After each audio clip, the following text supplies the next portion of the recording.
Bonjour à tous, le message originel de l'islam. Aujourd'hui, dans ce troisième cycle de conférences, nous allons poursuivre de manière plus approfondie cette présentation du message originel de l'islam. Tout d'abord, rappelons encore une fois et inlassablement l'étymologie du mot islam. En langue arabe, l'islam est l'islam, de la racine sin, lem, mim, qui donne en premier le mot silm, paix, signifie la pacification. L'action de pacifier, d'établir, de rétablir et de maintenir la paix. L'action de se rendre suffisamment, pleinement, entièrement en paix à Dieu. L'islam est l'activation de la paix, as-silm, as-salam. Celui qui se rend à Dieu se pacifie, yuslim, fait cesser les troubles de son esprit, les mouvements de révolte en lui et autour de lui. Il est pacifié, musulman, muslim, et pacifiste, musalim. Il aspire à la quiétude, à la sûreté et à la tranquillité. Il n'est pas pour ou dans le trouble et la révolte. En conséquence, il acquiert un cœur paisible, salim, saint et saint, santé et sainteté, en paix avec Dieu et sa création. Au temps du prophète Mohammed, chaque pays avait ses valeurs propres, et les notions du bien et du mal étaient différentes d'un peuple à l'autre. Depuis la deuxième moitié du XXe siècle, l'humanité a atteint un haut niveau de civilisation et de connaissance. Les sciences et les technologies connaissent un essor sans précédent. Mais pour ce qui est de la faillibilité humaine, si le décor a changé, la mentalité est restée généralement la même. La corruption et le mal prédominent encore. Ils ont pour nom injustice, manipulation des masses, obscurantisme, misère, guerre, massacre, crise et trafic en tout genre, dégradation de l'environnement, extinction des espèces, pollution, changement climatique, etc. Nous lisons une annonce prémonitoire, incontestable, au verset 41 du chapitre 30. La corruption s'est manifestée en le sol et l'océan, par ce qu'ont acquis les mains des gens, pour qu'ils leur fassent goûter une partie de ce qu'ils ont œuvré. Peut-être reviendront-ils. En Afrique, en Asie, en Amérique du Sud et ailleurs dans le monde, des forêts sont dévastées, des lacs et des rivières sont asséchés, des terres et des villages sont engloutis. Des populations entières sont déplacées, des millions de personnes vivent en dessous du seuil de pauvreté. Des centaines de milliers sont victimes de la famine, de meurtres, d'enlèvements, de trafic d'organes. Des millions de femmes sont battues et violentées. Des centaines de milliers d'enfants sont esclaves. Cela, on n'en parle qu'au-delà d'un certain seuil dans l'horreur, ou encore à l'occasion d'une Coupe du Monde de football. Autre paradoxe, tandis que l'islam rayonne s'étendant aux sphères scientifiques, le monde musulman actuel, lui, loin d'être le modèle à suivre, est à la dérive. De nos jours, l'islam et les musulmans sont devenus la hantise du monde. Le plus souvent, on n'en parle qu'en termes de guerre, terrorisme, d'immigrés, de migrants. Ces deux constats suffisent à prouver que l'islam, par son originalité divine, se distingue des musulmans faillibles par nature. Et il est dit dans le Coran au verset 26 à 28 du chapitre 4. Dieu veut pour qu'il explicite pour vous, et qu'il vous guide les modes de ceux d'avant vous, et qu'il révise sur vous. Et Dieu est savant, jugeant. Et Dieu ne veut que réviser sur vous. Et ceux qui suivent les envies veulent que vous vous incliniez une inclinaison immense. Dieu ne veut qu'alléger de sur vous, et l'humain a été créé faiblé.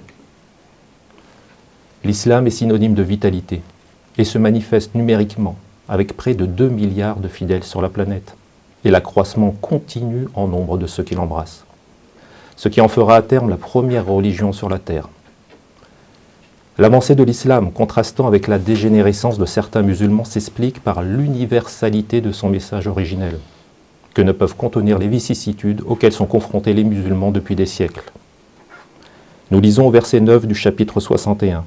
« Il est celui qui a envoyé son envoyé par la guidance et la créance, religion du vrai, pour qu'il la manifeste sur toute créance, et même si cela contraint les associants. » Rappelons qu'en langue arabe, le mot désignant la religion, din, exprime le sens d'approximation, d'obligation, de devoir et de dette. En l'occurrence, c'est la créance, due à Dieu. Par conséquent, le professeur Gapteni a traduit din par créance.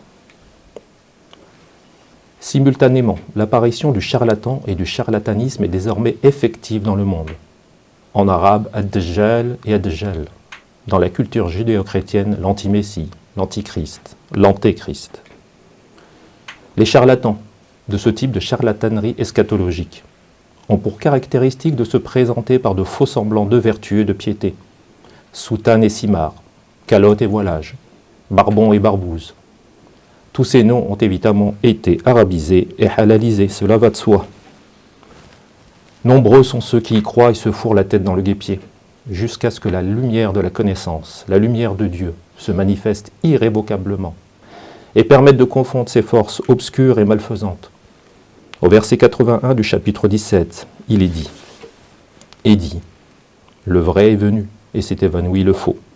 Certes, le faux était évanouissant. » Et au verset 72 du même chapitre 17, « Et quiconque était aveugle dans celle-ci, alors il est aveugle dans la dernière, et plus égaré cheminant. » Sans oublier le verset 46 du chapitre 22. « Est-ce qu'alors ils n'ont sillonné en la terre, alors ils auraient pour eux des cœurs par lesquels ils raisonnent, ou des oreilles par lesquelles ils entendent. Alors certes, ce ne sont point les regards qui s'aveuglent, mais s'aveuglent les cœurs, ceux en les poitrines. » Sous le couvert d'un islam dénaturé par les ignorantistes, des fanatiques, corrupteurs de la foi, à l'aise dans l'ignominie, commettent les pires crimes contre Dieu et l'humanité. Dénaturant l'islam et toutes les valeurs morales universelles, ils cultivent la discorde, la haine de l'autre, la violence, le sectarisme. S'il est indéniable que ces criminels démoniaques visent et menacent la civilisation dans son ensemble, les musulmans sont les premières victimes de leurs théories et de leurs pratiques cauchemardesques. Les criminels n'ont pas de religion. Leur extase sont le meurtre, la destruction, la corruption sur la terre. L'islam condamne les charlatans diaboliques et assassins, malheur à eux dans ce monde et dans l'autre. L'islam est innocent des crimes, des cruautés et des massacres perpétrés faussement en son nom par des hérétiques, des déviationnistes et criminels. Ceux-là sont plutôt les suppôts du mal, pervers et corrupteurs en la terre. Dieu n'aime ni l'agression, ni les agresseurs, et encore moins les corrupteurs en la terre, les assoiffés de sang et les bouchers criminels. Le cœur du problème au sujet de la terreur perpétrée au nom de l'islam, c'est l'idéologie traditionnaliste, obscurantiste, fanatisante et violente qui prêche la haine et le meurtre. C'est ce genre d'idéologie hérétique, contraire et traîtresse à l'islam originel, qui influe sur les ignares et les esprits fragiles et en fait des criminels démoniaux. Nous devons informer, enseigner et sensibiliser les musulmans à l'islam originel, vecteur de science, de progrès, de tolérance, de paix et de civilisation. Pour rappel en langue arabe, les mots assurance et foi, amn et iman, ont la même racine, alif mim noun, qui donne en premier le mot amn, assurance, sûreté, sécurité. Dans le langage coranique, la foi s'acquiert par le savoir en s'assurant et en assurant. Il s'agit bien plus que d'une croyance vague et relative. Dieu est évident rationnellement, on ne peut qu'en témoigner, et le témoignage doit se faire en connaissance de cause, en toute science et conscience. Le croyant que Farid Gapteni traduit par l'assurance s'assure et se sécurise, en s'instruisant du fait de Dieu. C'est ainsi qu'il devient sécurisé et sécurisant, assuré et assurant, mu'min. Ce qui est universel et inhérent à tout peuple croyant en Dieu et au jugement dernier. Se lit au verset 77 du chapitre 28. « Et brigue-toi en ce que Dieu t'a rapporté, l'enceinte de la dernière, et n'oublie point ta consécration de la proximité, et excelle comme Dieu a excellé vers toi, et ne brigue point la corruption en la terre, certes Dieu n'aime point les corrupteurs. » La foi est intimement liée à la bonté et à la bienveillance. Le désarroi, lui, est intérieurement relié à la brutalité et à la violence. Nous lisons au verset 57 du chapitre 3. « Et quant à ceux qui ont assuré et œuvré les réformes, alors ils leur parachèvent leur salaire, et Dieu n'aime point les injustes. » Pour rappel, en langue arabe, les mots injustice et obscurité, zulm wa zulma wa zalam, ont la même racine, zalamim, qui donne en premier le mot zulm, injustice. Une logique inhérente à la langue arabe explique le lien que l'on peut faire entre l'injustice et l'obscurité. Dans l'obscurité, on se meut sans justesse, on manœuvre à l'aveuglette, on saisit et on déplace les choses incorrectement, on dévie, on s'égare et on égare, on est injuste, on apprécie et on agit injustement. Nous pouvons dire et soutenir que l'injuste est obscurantiste et obscurcissant, et inversement, l'obscurantiste obscurcissant est injuste. Zalimu, zalami, wa zalami, zalimun. Et de même, nous pouvons soutenir et dire de celui qui subit l'injustice, qu'il est obscuré et obscurci, al-mudlum, mudlim. On attribue également un hadith au prophète, qui dit « Ad-zulm, zulumat, yawm al-qiyamah » l'injustice est obscurité au jour du redressement. Par conséquent, le professeur Gapteni traduit occasionnellement mais sciemment le mot injuste par obscurantiste. Nous lisons d'ailleurs dans le verset 16 du chapitre 13, dit « Est-ce que l'aveugle et le regardant s'ajustent, ou bien est-ce que les obscurités et la lumière s'ajustent ?» De son vivant, le prophète n'a jamais entrepris de guerre offensive, contrairement à ce que prêchent les extrémistes traditionnalistes. Toutes celles qu'il a dû mener étaient défensives, appelées jihad al-dafa', ou plus exceptionnellement préventives, appelées jihad talab. Il est utile de préciser ici que le terme jihad signifie efforcement, penser et ou agir avec effort. Ce sens premier peut s'étendre circonstanciellement au combat armé. Ce dernier, le combat armé, est plutôt désigné en langue arabe et coranique par le terme qital.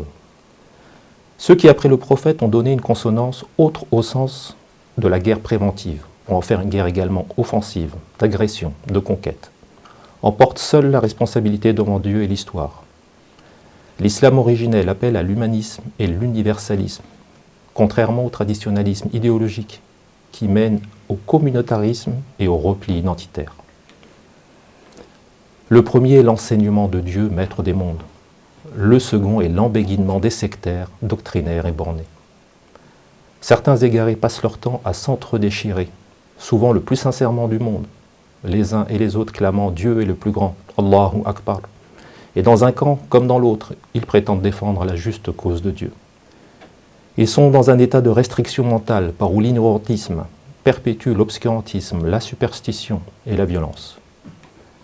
Ils reproduisent ce qu'on appelle en arabe la jahiliya, la doctrine, l'attitude de ceux qui se complaisent dans l'ignorance. Beaucoup sont devenus otages ou marionnettes d'un dogmatisme et d'un passé révolu. Au verset 77 du chapitre 5, nous pouvons lire « Dis aux familiers de l'écrit, ne vous déchaînez en votre créance en religion, différemment du vrai, et ne suivez les penchants d'une communauté, de ceux qui déjà se sont égarés auparavant, et ont égaré beaucoup, et se sont égarés de sur la justesse du chemin. » Pour exemple, de la dissension entre les musulmans. Le 10e jour du premier mois de l'année égérienne, Ashura. Une fête pour certains, durant laquelle on se réjouit. Un deuil pour d'autres, durant lequel on se flagelle. Il ne devrait être ni une réjouissance, ni une mortification par flagellation. Les historiens musulmans, tous sans exception, rapportent que le dernier et bien-aimé petit-fils du prophète, Al-Hussein, fut tué et décapité par de prétendus musulmans le jour de Ashura, correspondant au 10 octobre 680 de notre ère. Qui donc peut se prévaloir de la communauté de Mohammed et se réjouir ce jour-là? Comment peut-on également se mortifier par flagellation, alors que l'islam réprouve totalement toutes sortes de mortifications? Ce jour devrait être une occasion de recueillement et de réflexion sur l'histoire des musulmans, d'hier et d'aujourd'hui, en vue qu'ils s'optimisent demain. Par ailleurs, concernant les anniversaires des prophètes, Moïse, Jésus et Mohammed ne célébraient pas l'anniversaire de leur naissance. Les Juifs, les premiers chrétiens et les premiers musulmans ne fêtaient pas non plus le jour anniversaire de la naissance de leur prophète. Dans l'histoire des religions, nous ne trouvons pas trace d'un prophète qui aurait initié ses disciples à de telles célébrations. Le professeur Gapteni ne dit pas que de telles remémorations sont illicites, du moins tant qu'elles ne sont pas sacralisées au point d'être divinisées. Nous lisons au verset 48 du chapitre 6. Et nous n'envoyons les envoyés qu'éjouissants et avertissants. Alors quiconque a assuré est réformé. Alors n'ont peur sur eux, et eux ne s'attristent. D'autre part, sur un tout autre sujet, le prophète nommé et envoyé officier et instructeur pour transmettre et enseigner le monothéisme par l'islam au moyen de la pacification. Il n'institua pour autant ni clergé ni gouvernement, et il ne désigna personne précisément et indiscutablement pour exercer un pouvoir politique et ou religieux après lui. L'islam originel n'a donc pas favorisé et légitimé l'instauration d'un establishment théocratique de quelque manière ou nature que ce soit. Le traditionnalisme idéologique, lui, si, et il continue à le faire. L'islam véhicule la philosophie de la vie métaphysique et physique. Le traditionnalisme, lui, véhicule une idéologie systémique. Un résumé religieux, éthique et moral, politique et sociétal peut être déduit des versets 36 à 43 du chapitre 42. Alors, ce qui vous a été rapporté d'une chose, alors ces jouissances de la vie, de la proximité. Ce qui est auprès de Dieu est meilleur et plus constant, pour ceux qui ont assuré, et qui sur leur maître comptent. Et ceux qui évitent les agrantissements du péché et les turpitudes, et quand ils sont colérés, ils pardonnent. Et ceux qui ont répondu pour leur maître, et ont adressé le jointoiement, la prière. Et leur ordre est consultation entre eux, et de ce que nous leur avons attribué, ils dépensent. Et ceux qui, quand les a atteints la brigue, se secourent. Et le proportionné à une souillure est une souillure semblable. Alors quiconque a amnistié est réformé. Alors sur Dieu son salaire. Certes, il n'aime point les injustes. Et assurément quiconque s'est secouru après avoir été obscurci. Alors cela, il n'y a point sur eux de chemin. Il est certes que le chemin est sur ceux qui obscurcissent les gens et briguent la terre par différent du vrai. Cela pour eux un tourment douloureux. Et assurément quiconque a patienté et pardonné, certes cela est assurément de la résolution des ordonnances. Au sujet de l'office, la prière, le jointoiement, cité au verset 38, rappelons qu'en langue arabe, le mot « as-salah » permet de désigner le milieu du dos, ou la chute de rein, ou la visée entre la fesse et la queue, ou encore ce qui est à droite et à gauche de cette queue. Dans une course de chevaux, le mot « al-musalli » de la même racine, désigne et qualifie le second qui de la tête rejoint et talonne les arrières, le milieu du premier. Toujours de la même racine, le mot salat signifie l'action d'articuler en jointoyant, d'assembler étroitement l'élément, l'événement à la suite au milieu de l'autre. En conséquence, on accomplit la prière. C'est en jointoyant qu'Abraham a élevé les fondations de la bâtisse de Dieu. À la Mecque, on jointoie autour de la Kaaba et entre les monts As-Safa et Al-Marwa. Et c'est adressé, debout, arqué, incliné et prosterné, que le musulman articule, disposition, phase et phrase qui succèdent à l'autre, qui naît de l'autre. C'est la prière que le professeur Gapteni traduit par le jointoiement. Pour revenir aux propos précédents, l'islam ne peut donc être représenté ni par un clergé, ni par des dignitaires religieux, et encore moins par une institution étatique. Quant aux docteurs spécialistes en religion islamique, ils ne peuvent bénéficier que d'une seule prérogative, si c'en est une, c'est d'émettre des avis, point. Après la mort du prophète en 632, plusieurs événements et circonstances de l'histoire ont amené les uns et les autres à légiférer dans tous les domaines. Certains ont interprété le Coran et la conduite du prophète conformément à ce qu'ils croyaient être juste de leur point de vue, et beaucoup d'autres en fonction de leur intérêt. C'est ce qui donna naissance à la charia, la législation, la théologie et la jurisprudence chez les musulmans. Aujourd'hui, plus qu'hier, nous avons le devoir d'étudier et d'examiner en détail et en profondeur, objectivement, historiquement et scientifiquement, l'islam du vivant du prophète et ce qu'il en est advenu depuis sa mort. Comment sont nées la théologie et la jurisprudence chez les musulmans. Tout cela afin de revenir au message véritable et originel de l'islam. Dieu a enseigné à l'humain tous les noms. Chapitre 2, verset 31. Et il a fait savoir à Adam les noms tous. Cela pour analyser, réfléchir, discerner et légiférer en conséquence. La seule charia, loi, législation de Dieu, immuable et inviolable, se trouve être les lois de la physique, inaltérées et inaltérables depuis la création de l'univers. Toute autre loi est circonstancielle de temps, de lieu, de cause et de but. Les ignares et les fanatiques sont comme l'illustre le verset 179 du chapitre 7. Et déjà nous avons atomisé pour la géhenne beaucoup des gènes et des gens. Pour eux des cœurs, ils n'instruisent pas par eux. Et pour eux des yeux, ils ne regardent point par eux. Et pour eux des oreilles, ils n'entendent point par elles. Ceux-là sont comme les troupeaux, plutôt ils sont plus égarés, ceux-là sont les distraits. Rappelons que le djinn, est en fait le gène qui étymologiquement, en français comme en arabe, signifie race, genre, espèce. Revenons au sujet du jour. Pour le musulman qui sait, seul le Coran est révélation de Dieu, donc sacré. Le reste n'est que composition des humains, donc faillible. Le Coran affirme clairement la liberté de conscience et d'expression, la liberté tout court. On lit au verset 30 du chapitre 2. « Et quand ton maître a dit pour les anges, « Certes, je vais former en la terre un successeur. » Ils ont dit, « Formes-tu en elle qui corrompt en elle et répond les sangs ?» Et nous, nous glorifions par ta louange et nous sanctifions pour toi. Il a dit, « Certes, je sais ce que vous ne savez point. » Ainsi, lorsque Dieu annonce qu'il allait former un successeur à ce qui a précédé sur la terre, les anges rétorquent alors, « Formes-tu en elle qui corrompt en elle et répand les sangs ?» Dieu, loin de leur reprocher cette réflexion, leur répond et argumente sa décision.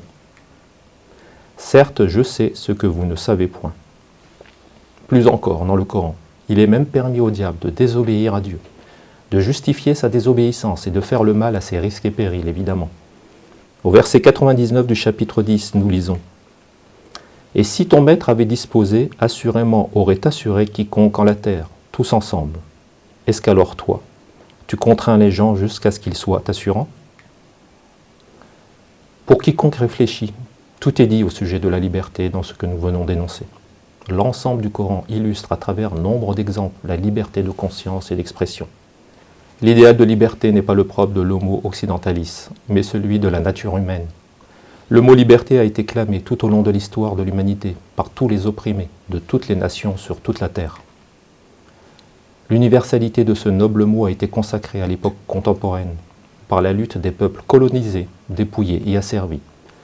La liberté est inhérente à l'évolution et à l'accomplissement de l'humanité. Malheureusement, les derniers pays à avoir aboli l'esclavage étaient dits musulmans, en contradiction totale avec les préceptes du Coran et la conduite du prophète incitant à l'affranchissement des esclaves. Au cœur de l'islam, comme d'autres encore, le verset 177 du chapitre 2. « La piété n'est point que vous tourniez vos faces avancées à l'Orient et l'Occident, mais la piété est propre à quiconque a assuré par Dieu, et le jour dernier, et les anges, et les cris, et les annonciateurs, et à rapporter l'avoir sur son amour aux proches et aux orphelins, et aux pauvres, et aux cheminots, et aux quêteurs, et en l'énuque, et à adresser le jointoiement, à rapporter l'épuratoire, et les parachevant par leur engagement quand ils se sont engagés, et les patients la rudesse, et la nuisance, et le moment de la dureté. Ceux-là sont ceux qui ont été crédibles, et ceux-là sont les prémunissants. » Saisissons l'opportunité de ce verset qui cite l'impôt sacré, pour rappeler qu'en langue arabe, le mot zakat signifie tout ce qui croit qui c'est pur et est pur par son développement. Il désigne également l'élan de rapporter une partie de tout bien acquis à des ayants droit et ou à ceux dans le besoin. C'est l'impôt sacré que le professeur Gapteni traduit par l'épuratoire. Louange à Dieu, maître des mondes.